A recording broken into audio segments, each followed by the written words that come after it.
Bonjour, j'espère que vous allez bien, Bezrat Hachem, que vous avez passé une très belle semaine. Ah, elle n'était pas très belle? Non? C'est vrai que cette période des 3 semaines de Ben Hametzarim, c'est une période très difficile. On est, comme le nom l'indique, dans une période d'étroitesse entre le 17 Tammuz et le 9 Av, Tisha B'Av. On est dans une période de Ratzra, d'accord, de Rome, où vraiment, c'est pas facile. C'est certain. Et encore plus cette année. Pourquoi? Parce que cette année, bien, vous le savez, on est en 2020 et le coronavirus nous oblige à avoir une vie très différente de celle qu'on connaissait jusqu'alors. Et on se dit parfois, eh bien, ça continue, ça fait 4 mois qu'on prie, qu'on lève les yeux au ciel et la situation ne fait que s'aggraver. Et là, on se dit, Hachem, est-ce que tu m'as abandonné? Est-ce que tu m'aimes pas? Pourquoi tu me fais ça? Je comprends pas. Ça nous arrive. Et on n'a pas attendu cette situation-là. Combien de fois ça nous est arrivé dans le passé de nous dire, mais enfin, si tu m'as mis dans cette situation, est-ce que c'est parce que tu m'aimes pas, Hachem? D'accord? Et bien évidemment, encore une fois, la paracha de la semaine vient répondre à cette interrogation. La paracha de la semaine, c'est Devarim. On ouvre un nouveau Sefer, comme vous le savez, on en a parlé la semaine passée. On a fermé Bamidbar. Et qu'est-ce qui se passe dans ce Sefer? Eh bien, c'est un long monologue de Moshe Rabbeinu qui est rassemblé avec, entre guillemets, son troupeau, d'accord, les Bnei Israël, qui l'a mené, guidé comme ça pendant 40 ans dans le désert. Et qu'est-ce qui se passe? Moshe Rabbeinu les a amenés jusqu'aux portes d'Eretz Israël, mais il sait que lui ne va pas rentrer. Alors, qu'est-ce qu'il va faire comme tout bon père? Eh bien, la veille d'une séparation longue, puisqu'il ne les reverra plus, il va leur faire toutes les recommandations. Il va réunir ses enfants, entre guillemets, et il va leur rappeler les leçons de vie qu'ils ont vécues ensemble. Il va leur rappeler de ne pas faire les mêmes erreurs dans le futur qu'ils ont pu faire dans le passé. Il va leur rappeler les différents événements pour ça qui se sont passés. Et, bien évidemment, il va leur donner des clés pour que leur futur soit différent, pour que dans le futur, quelles que soient les épreuves qu'ils aient, ils se souviennent des choses importantes, notamment qu'Hachem les aime de manière inconditionnelle. Alors comment est-ce qu'il va faire ça? Eh bien, on voit qu'il va rappeler différents événements, notamment l'événement très marquant des Meraglim. Qu'est-ce que c'est? Vous vous souvenez? Il s'agit des espions, des 12 espions que les Bnei Israël ont demandé à Moshe Rabbeinu d'envoyer en Eretz Israël pour faire un état des lieux, entre guillemets, de cette terre qu'Hachem leur offrait après la sortie d'Égypte. Malheureusement, 10 de ces espions reviennent avec un rapport très négatif sur Eretz Israël.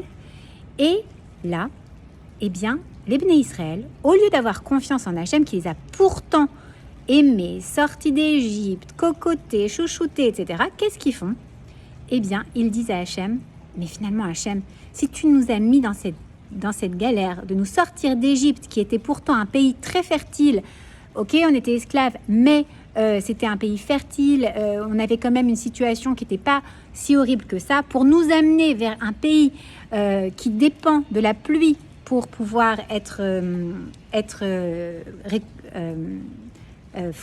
fructueux, qui dépend du travail de nos mains, qui dépend en plus de devoir se combattre d'autres ethnies afin de pouvoir acquérir ce pays, c'est donc que tu ne m'aimes pas. Tu me prends d'un lieu que je connais, dans lequel j'ai mes habitudes, et tu me mets dans une galère. C'est donc que tu ne m'aimes pas. Oh, combien de fois on a ressenti ça? Et là, on a envie de se rappeler une relation parentale. Lorsqu'un enfant naît, que l'on soit maman ou qu'on soit enfant, uniquement qu'on n'ait pas encore la possibilité d'être maman, eh bien, qu'est-ce qui se passe? Lorsqu'un enfant naît, il est chouchouté par ses parents, qui lui donnent à manger toutes les 2 heures, qui lui donnent le bain, qui lui changent les couches, qui font attention à lui, qui lui donnent tout l'amour qui est possible. Et puis un jour, l'enfant arrive à un certain âge et dit « Maman, si tu me punis, c'est que tu ne m'aimes pas. Ou si tu ne me donnes pas cette nouvelle paire de chaussures, c'est que tu ne m'aimes pas. » Oh, combien ça fait mal! C'est horrible de ressentir ça. Comment ça? je ne t'aime pas. Et tout ce que j'ai fait pour toi, tu ne le vois pas?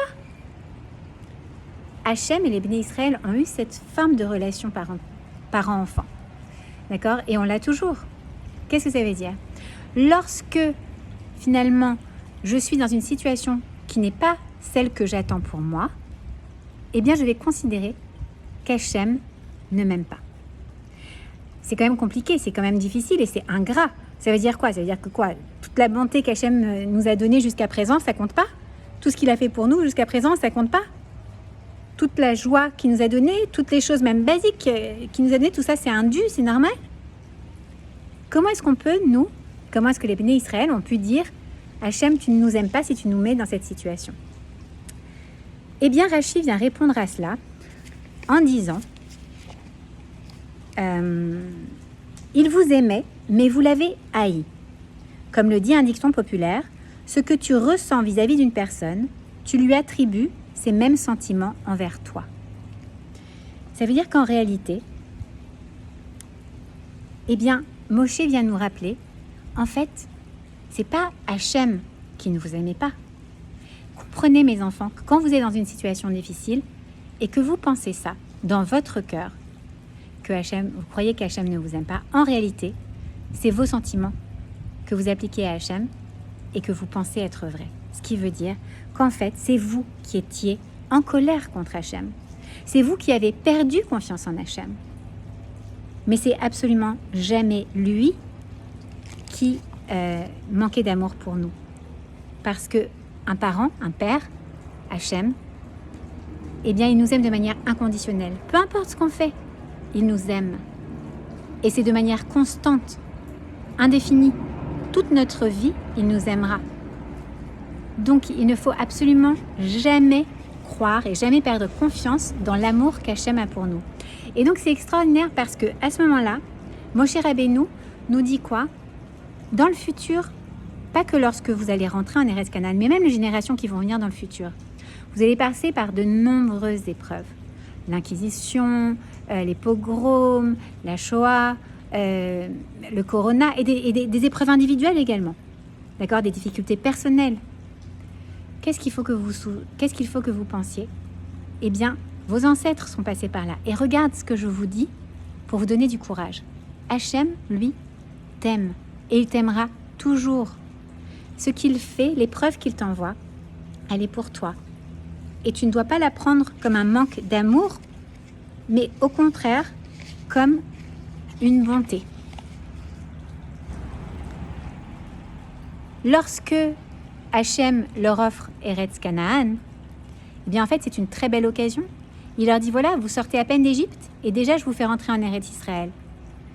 Mais eux, par ce manque de confiance, eh bien qu'est-ce qu'ils font? Ils attirent sur eux, non pas une punition d'Hachem, mais une leçon éducative. Hachem va les faire errer dans le désert 40 ans avant de pouvoir réellement entrer dans ce pays qui leur était pourtant offert. Combien d'occasions avons-nous manqué nous aussi? Combien de fois on est dans une galère parce que finalement on n'a pas saisi l'occasion qu'Hachem nous avait donnée de voir la bonté qu'il avait pour nous? Combien d'occasions on a manqué de recevoir la bracha direct comme ça, au bon moment? Pourquoi? Parce qu'on a perdu confiance en Hachem. Parce qu'on s'est dit, c'est sûr là, franchement, c'est pas pour moi, c'est pas positif. Dès que ça va pas dans le sens de ce qu'on imagine pour nous, alors on se dit, nécessairement, c'est qu'Hachem ne m'aime pas. Nécessairement, c'est que Hachem m'a abandonné. Nécessairement, si je suis dans la douleur ou dans l'incertitude ou si je ne connais pas cette situation, alors c'est qu'il y a un problème et que Hachem ne m'aime pas. Moshe Rabbeinu vient nous dire, à aucun moment tu ne dois penser ça. Souviens-toi toujours que l'amour d'Hachem est un amour inconditionnel. Et quoi qu'il se passe dans ta vie, si tu veux sortir le plus rapidement possible et même éviter ce genre de situation, alors souviens-toi que l'amour d'Hachem est constant et inconditionnel. Et tu verras les meilleurs dénouements à tous tes problèmes. Pourquoi? Et là, le Rabbi Milubavitch vient rappeler ce que disait le Rabbi de Kotz. Il disait, il n'y a rien de plus entier qu'un cœur brisé. lorsqu'on a le cœur brisé, eh bien, cette faille qui est dans notre cœur permet à Hachem d'y rentrer.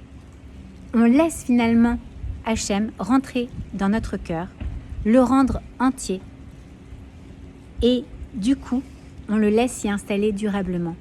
Parfois, eh bien, c'est lorsque notre cœur est brisé qu'on peut vraiment se connecter à Hachem et qu'on peut vraiment s'accrocher à Hachem. Lorsque je suis dans cette situation difficile pour moi, eh bien, je me raccroche à mon Père, je me raccroche, je tends la main vers Hachem et je me rends compte que c'est lui qui peut me sauver. Et à ce moment-là, eh bien, je vois le dénouement de la situation. Alors, essayons de tirer la plus belle leçon que nous offre Moshe Rabbeinu dans cette première paracha de Dvarim, en nous disant, voilà, à partir de maintenant, bli neder, eh bien, lorsque je vois qu'une situation ne va pas dans le sens où je l'attendais, et que je me sens inconfortable, que je me sens mal à l'aise dans cette situation, je dois me souvenir de ce qui s'est passé dans le passé. À titre de peuple, par exemple, en repensant à ce qui s'est passé pour les Bnei Israël dans le désert, mais également à titre individuel, prendre nos propres épreuves et voir quels ont été les dénouements positifs, puisqu'il y a toujours un dénouement positif à une épreuve, et voir qu'est-ce qu'on a appris de là, et se dire, tu vois, Hachem m'aimait, il m'aime toujours. Hachem m'aime pour toujours et de manière inconditionnelle. Je vous souhaite Shabbat Shalom et à très vite. Bye.